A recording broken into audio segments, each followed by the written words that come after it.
I had everything money could buy. But that night in the hospital, it all felt meaningless.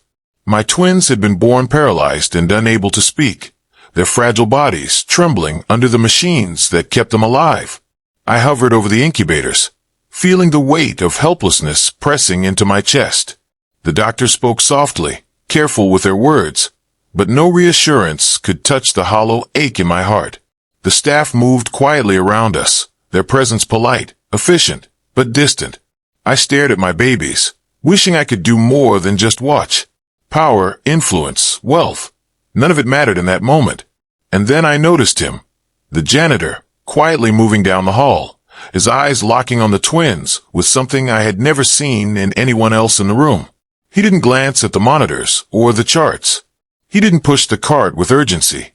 Instead, he paused, kneeling gently at the edge of the incubators, as if speaking to the children in a language only he could understand. There was no one else around, yet it felt like he had been waiting for this moment all his life. "Can I help you?" I whispered, surprised by the surge of curiosity. He looked up at me, slightly startled, then smiled faintly. "I just talked to them," he said softly. "Some things money can't buy. Hope, love, patience. And these little ones need it now more than anything else." Over the following days, I watched him return. Each evening, after his shift, he would quietly enter the NICU, speaking to the twins, gently moving their hands, humming melodies I had never heard before. The nurses sometimes shook their heads, but he never faltered. His devotion was quiet, consistent, unshakable. I began to notice subtle changes. My twins seemed calmer, more alert, their tiny fingers twitching toward him. He celebrated each movement with a quiet joy, as if every gesture were a triumph. I realized with a jolt that my wealth and influence had never been able to create these moments. This connection was something entirely human. One night, curiosity got the better of me. "What are you saying to them?" I asked. He paused, his hands hovering above the twins' tiny bodies. "I'm telling them they are seen, they are loved, that even in silence, they can be heard, that they are not alone." His voice trembled slightly, full of quiet reverence. I felt a sharp pang of guilt. I had everything yet could do so little for the children who mattered most. And this man, this janitor, whose life I had barely noticed, was giving them the one thing I could not: undivided love and attention.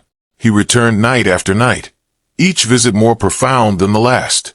He whispered stories, sang lullabies, encouraged them in ways that made the monitor's flat lines seem almost irrelevant. The baby's eyes followed him, small movements revealing recognition, a bond forming silently yet unmistakably. Then, something miraculous happened. One of the twins, my daughter, reached a tiny hand toward him. Her eyes, wide and searching, followed his every motion. The janitor's face lit up with tears, and he whispered, "See, they understand. They know kindness." I felt my chest tighten. I had underestimated the quiet, relentless power of compassion.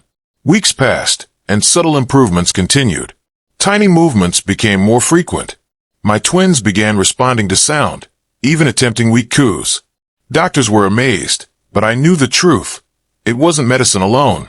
It was the humanity, the patience, the love that no amount of money could buy. One evening, I asked him if he wanted recognition, a reward. He shook his head gently. "I don't need thanks," he said. "I just wanted them to know someone cares. That's enough." His humility humbled me. I had never felt so small in my own life of privilege. I started staying longer, learning from him, absorbing the lessons his quiet heart offered. I realized that wealth had blinded me to what truly mattered, the human connection that can change the course of lives when nurtured with patience and kindness. And then came the twist I hadn't expected. The improvements in my twins were not just medical, they were emotional, spiritual, human. Their tiny gestures, their responses, even their smiles were the result of care that could not be measured in charts, machines, or money. In those quiet moments, I understood a truth that struck deeper than anything else. True power isn't about control or wealth. It is about the capacity to give, to connect, to love. And sometimes, the most extraordinary lessons come from the most ordinary people. By the time we left the hospital, my twins had made progress that amazed everyone. But the real miracle was the lesson etched into my heart. Compassion, humility, and dedication can move mountains where money cannot. The janitor had shown me a gift I would never forget. Even today, I carry that lesson. My twins are still challenged, still working every day to overcome obstacles. But the love and patience they received, so unassuming, so human, gave them a strength no privilege could buy.